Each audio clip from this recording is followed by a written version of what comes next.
সকালের নাস্তার জন্যই বলুন বা বাচ্চাদের স্কুল টিফিনের জন্য শুধুমাত্র ডিম, আলু আর ময়দা দিয়ে যে এত টেস্টি একটি নাস্তা তৈরি করে নেওয়া যায় সেটা না বানালে বুঝতেই পারবেন না। তো এই নাস্তাগুলো তৈরি করে নেওয়ার জন্য একটা মিক্সিং বোলের মধ্যে 1 কাপ পরিমাণ ময়দা নিয়ে নিচ্ছি। চাইলে আপনারা আটা দিয়েও নাস্তাগুলো তৈরি করে নিতে পারবেন। তারপর সামান্য পরিমাণ লবণ দিয়ে দিচ্ছি আর 1 টেবিল চামচ পরিমাণ সয়াবিন তেল দিয়ে দিচ্ছি। এবার সব কিছুকে একসঙ্গে ভালোভাবে মিশিয়ে নেব। তেলের সঙ্গে ময়দাটাকে একটু ভালোভাবে মিশিয়ে নিয়েছি। এবার এখানে অল্প অল্প করে পানি দিয়ে একটা সফট ডো তৈরি করে নিতে হবে। পানিটা এখানে একেবারে দিয়ে ফেলা যাবে না, বারে বারে অল্প অল্প করে দিয়ে ডোটা মেখে নিতে হবে, তা না হলে ডোটা নরম হয়ে যেতে পারে।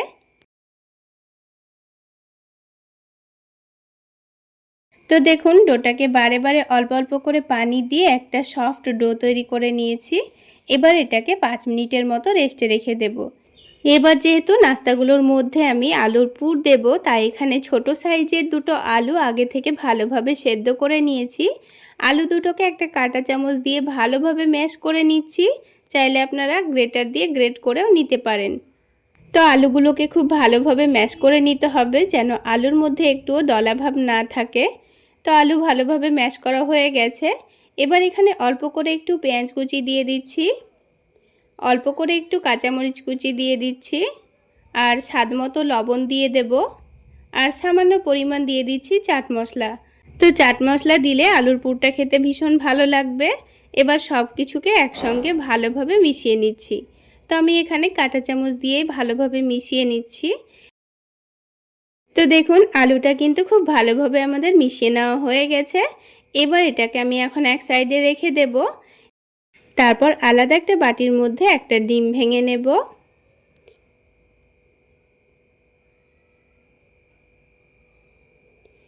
এবার এই ডিমটার মধ্যে দিয়ে দেব অল্প করে একটু পেঁয়াজ কুচি, আর ঝালের জন্য দিয়ে দিচ্ছি কাঁচামরিচ কুচি, স্বাদমতো লবণ দিয়ে দিচ্ছি।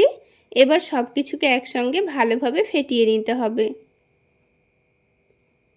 তো ডিমটা খুব ভালোভাবে ফেটিয়ে নেওয়া হয়ে গেছে।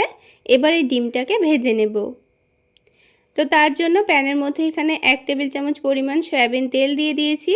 তেলটা একটু ভালোভাবে গরম হয়ে গেলে ডিমের মিশ্রণটা দিয়ে দেব। এবার এই ডিমের মিশ্রণটা হালকা কাঁচা থাকতে থাকতে এটাকে খুব ভালোভাবে কুচি করে ভেজে নিতে হবে। তো এবার এই ডিমটাকে আমি খুব ভালোভাবে কুচি করে ভেজে নিয়েছি। এবার যখন দেখব এই ডিমের কালারটা হালকা লালচে ভাব চলে এসছে, তখন আমি এটাকে একটা প্লেটের মধ্যে তুলে নেব। তো ডিমের ভুজিয়াগুলো আমি এখন একটা প্লেটে তুলে নিয়েছি। তুলে নেওয়ার পর এটাকে এবার আলুর মধ্যে দিয়ে দেব। তারপর আবারও একইভাবে আলুটাকে ভালোভাবে মিশিয়ে নেব। এইভাবে যদি আলুর পুর তৈরি করেন তাহলে একবার ডিমকে এইভাবে ভেজে দিয়ে দেখবেন, এই আলুর পুরটা খেতে কিন্তু দারুণ টেস্টি হবে। তো ডিমের সঙ্গে আলুটা খুব ভালোভাবে মিশিয়ে নিয়েছি। এবার এই আলুটাকে আমি এখন এক সাইডে রেখে দেব। আর এদিকে 5 মিনিট মতো হয়েও গেছে। আর এই ডোটা দেখুন আগের থেকে অনেকটাই সফট হয়ে গেছে। তো ডোটাকে আবার একটু ভালো করে মথে নিয়েছি। তারপর এই ডোটা হাতের মধ্যে একটু লেগে আসছিল বলে অল্প করে একটু ময়দা ছড়িয়ে দিয়েছি। দিয়ে এটাকে আবার একটু ভালোভাবে মথে নিয়ে ছোট ছোট করে কয়েকটা লেচি কেটে নেব। আমি এখানে ছোট ছোট করে নাস্তাগুলো তৈরি করে নেব, তাই ছোট ছোট করে লেচিগুলো কেটে নিয়েছি। আপনারা এখানে যত বড় করে নাস্তাগুলো তৈরি করতে চাচ্ছেন সেই অনুযায়ী লেচিগুলো কেটে নেবেন। তো এবার একটা করে লেচি নিয়ে হাতের তালুতে একটু ভালোভাবে ঘুরিয়ে সফট করে লই তৈরি করে নেব। তারপর এই লইটাকে একটু বেলে নিতে হবে। এবার এই লইটাকে অল্প করে একটু ময়দা ছড়িয়ে দিয়ে হালকা একটু মোটা রেখে বেলে নিতে হবে। তো যেহেতু আমি নাস্তাগুলো ছোট করে তৈরি করব, তাই এখানে কিন্তু এই রুটিটাকে একটু মোটা রেখে ছোট করে বেলে নেব। এবার এই রুটির মধ্যেখানে যে আলু ডিমের পুরটা আমি রেডি করে রেখেছিলাম সেখান থেকে 1 চামচ মতো নিয়ে মধ্যেখানে রেখে দেব। তারপর চামচ দিয়ে একটু গোল করে ছড়িয়ে দিচ্ছি। তারপরে রুটিটাকে একটু ভালোভাবে চারিদিকটা ধরে এইভাবে করে মুড়িয়ে নিতে হবে। তো আপনারা দেখে নিশ্চয়ই বুঝতে পারছেন আমি কাজটা কিভাবে করে নিচ্ছি।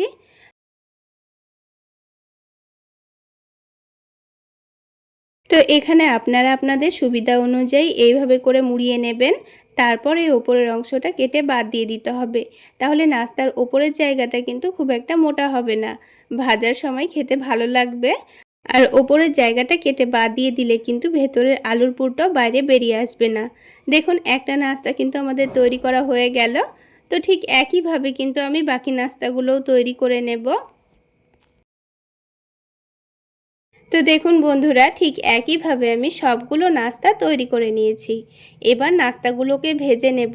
তার আগে আরও একটি প্লেটের মধ্যে আমি একটা ডিম ভেঙে নিচ্ছি।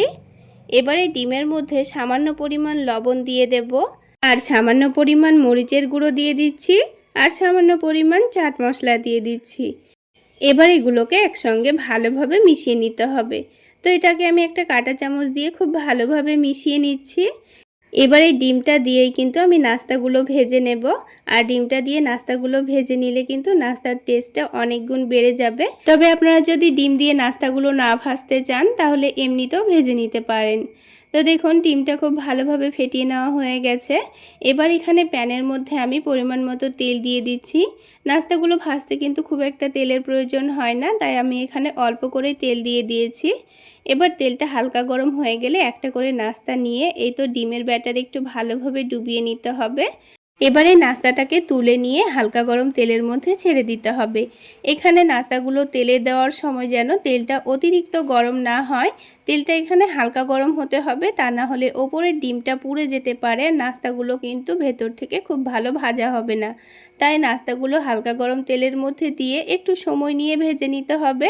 আর ভাজার সময় গ্যাসের ফ্লেমটা মিডিয়াম টু লোতে রেখে নাস্তাগুলো ভেজে নিতে হবে। আর কিছুক্ষণের মধ্যে দেখবেন নাস্তাগুলো কিন্তু খুব সুন্দর ফুলতে শুরু করেছে। তারপর নাস্তাগুলোকে একটু উল্টে পাল্টে খুব সুন্দর একটা কালার চলে আসলে নাস্তাগুলোকে তেলটা ঝরিয়ে নিয়ে তুলে নিতে হবে। তো দেখুন বন্ধুরা, সবগুলো নাস্তাই আমার তৈরি করা হয়ে গেল। আর দেখতে কতটা লোভনীয় হয়েছে। এবার আমি একটা নাস্তা আপনাদের ভেঙে দেখিয়ে দিচ্ছি।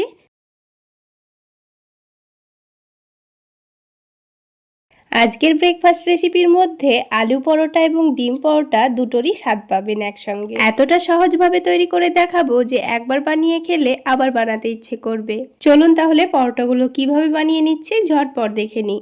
সবার প্রথমে একটা মিক্সিং বোলের মধ্যে 1 কাপ পরিমাণ ময়দা নিয়ে নিচ্ছি। আপনারা চাইলে আটা দিয়েও বানাতে পারেন।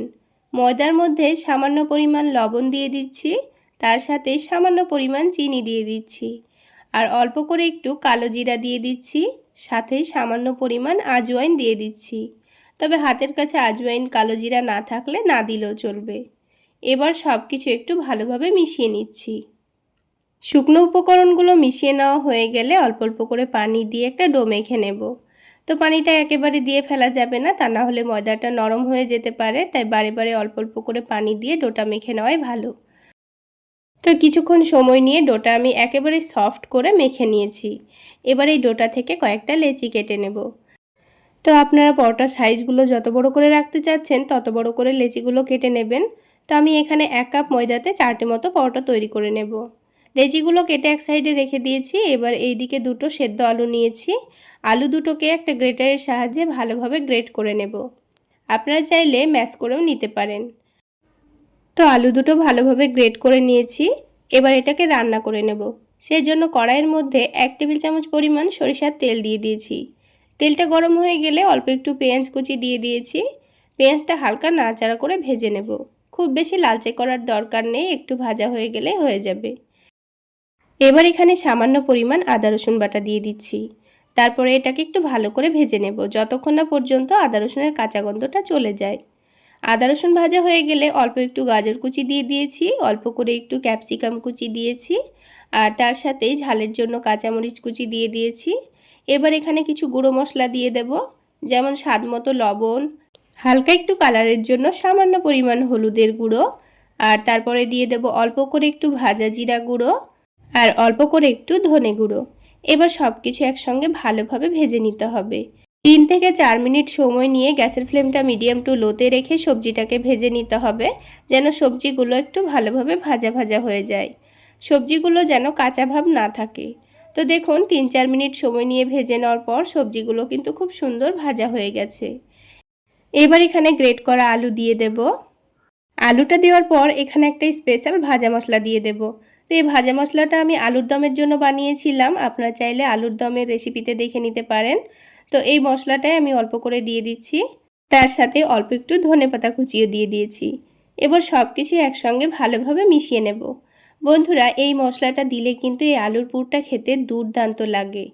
তো দেখুন সব কিছু একসঙ্গে ভালোভাবে মিশিয়ে নিয়েছি।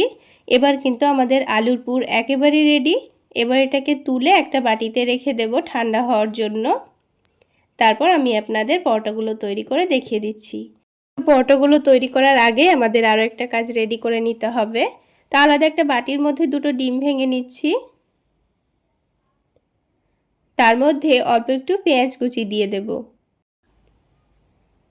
এবার ঝালের জন্য অল্প একটু কাঁচামরিচ কুচি দিয়ে দিচ্ছি, সাথে অল্প একটু ধনেপাতা কুচি দিয়ে দিচ্ছি, আর স্বাদ মতো লবণ দিয়ে দিতে হবে।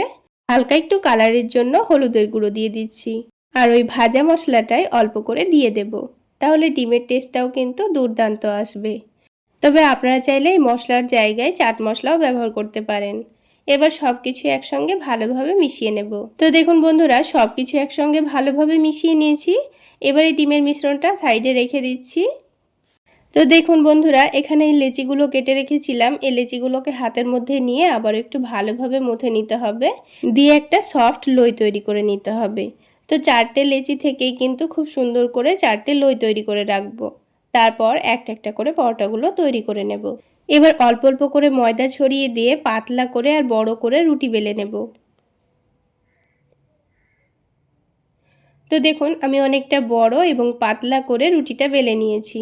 যতটা সম্ভব পাতলা করে বেলারই চেষ্টা করবেন, তাহলে পরোটাগুলো খেতে ভালো লাগবে। এবার অল্প করে পানি নিয়েছি, এবার রুটির চারিদিকে লাগিয়ে দেব। এভাবে পানিটা লাগিয়ে দিলে পরোটাগুলো সেট করতে কিন্তু খুবই সুবিধা হবে। পানি লাগিয়ে দেওয়া হয়েছে, এবার এই পুরটা ঠান্ডাও হয়ে গেছে। এবার এখান থেকে কিছুটা পরিমাণ আলুর পুর নিয়ে নিয়েছি। আর দেখুন 4টা পরোটার জন্য কিন্তু আমাদের পারফেক্ট পুর রেডি হয়ে গেছে। এবার এই পুরটাকে চামচের সাহায্যে একটু পাতলা করে ছড়িয়ে দিতে হবে। তো রুটির মধ্যের জায়গাটা খুব সুন্দর পাতলা করে ছড়িয়ে দিয়েছি। এবার এই রুটিটাকে চৌকো শেপে ভাঁজ করে নিয়ে আলুর পুরটাকে ঢেকে দেব। তারপর এখানে বেলাবেলির কোনো রকম ঝামেলা নেই, ঢেকে দিলেই কিন্তু পরোটাটা রেডি হয়ে যাবে। তো দেখুন চৌকো শেপের একটা পরোটা কিন্তু আমাদের রেডি হয়ে গেল। এইভাবে করে 4টা পরোটা রেডি করে নিতে হবে।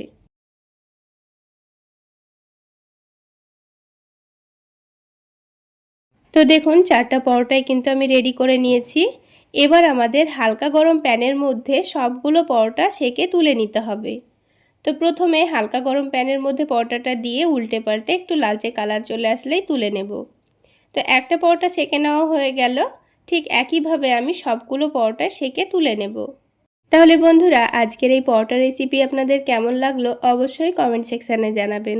আর ভালো লাগলে একটা লাইক শেয়ার করে দেবেন। আর আমার এই সহজ রেসিপিগুলো যদি ইউটিউব চ্যানেল থেকে দেখে থাকেন চ্যানেলটি সাবস্ক্রাইব করে দেবেন। আর ফেসবুক পেজ থেকে দেখে থাকলে পেজটি ফলো করে দেবেন। সবগুলো পরোটা সেকে নেওয়া হয়ে গেলে প্যানের মধ্যে পরিমাণ মতো তেল দিয়ে দিয়েছি। তেলটা গরম হতে হতে এদিকে একটা করে পরোটা নিয়ে ডিমের ব্যাটারে ভালোভাবে ডুবিয়ে নেব। তো দেখে নিশ্চয়ই বুঝতে পারছেন কাজটা করা কতটা সহজ। ডিমের ব্যাটারে ডুবিয়ে নেওয়ার পর এদিকে তেলটাও গরম হয়ে গেছে। এবার পরোটাটাকে তেলের মধ্যে ছেড়ে দিয়েছি। তারপর যখন একদিকটা হয়ে যাবে তখন এটাকে উল্টে দেব। আর অবশ্যই গ্যাসের ফ্লেমটা মিডিয়াম টু লোতে রেখে পরোটাগুলো ভেজে নেবেন, তাহলে কিন্তু ওপরের ডিমটা পুড়ে যাবে না, কিন্তু পরোটাগুলো খুব সুন্দর ভাজা হয়ে যাবে। তো দেখুন উল্টে পাল্টে পরোটাটাকে কিছুক্ষণ সময় নিয়ে ভেজে নিলে পরোটাটাও খুব সুন্দর ফুলে উঠবে। তো উল্টে পাল্টে সেঁকে নেওয়ার পর পরোটার কালারটাও কিন্তু খুব সুন্দর চলে এসছে। এবার আমি পরোটার তেলটা ঝরিয়ে নিয়ে তুলে নিয়েছি।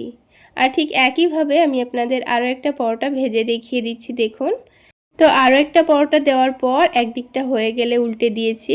আর যতটা পরিমাণ তেল দিয়েছিলাম ওই তেলেই কিন্তু 4টা মতো পরোটা ভেজে নেওয়া হয়ে গেছে। তবে পরোটাগুলো যদি আপনারা ডিম দিয়ে না ভেজে নিতে চান তাও কিন্তু হবে। উল্টে পাল্টে সেঁকে নেওয়ার পর সামান্য একটু তেল দিয়েও পরোটাগুলো আপনারা ভেজে নিতে পারেন। তো দেখুন আরও একটা পরোটা কিন্তু আমাদের তৈরি করা হয়ে গেল। এটারও খুব সুন্দর কালার চলে এসছে। তেলটা ঝরিয়ে নিয়ে তুলে নিয়েছি। তো ঠিক একইভাবে আমি সবগুলো পরোটাই তৈরি করে নিয়েছি। এবার একটা পরোটা ভেঙে এর ভেতরটা আপনাদের দেখিয়ে দিচ্ছি। এই পরোটাকে আলু পরোটা বলবেন না ডিম পরোটা সেটা আপনারাই বলুন, খেতে কিন্তু দুর্দান্ত হয়েছিল। একবার হলেও এইভাবে পরোটাগুলো বানিয়ে খেয়ে দেখবেন। আলাদা করে সবজি করার তো ঝামেলা নেই, এইভাবে বানিয়ে ঝটপট খেয়ে নিতে পারবেন। চাইলে বাচ্চাদের স্কুল টিফিনেও বানিয়ে দিতে পারবেন, খেতে দুর্দান্ত লাগবে। তাহলে বন্ধুরা আজকে এই পর্যন্তই। সকলে অনেক বেশি ভালো থাকবেন, সুস্থ থাকবেন।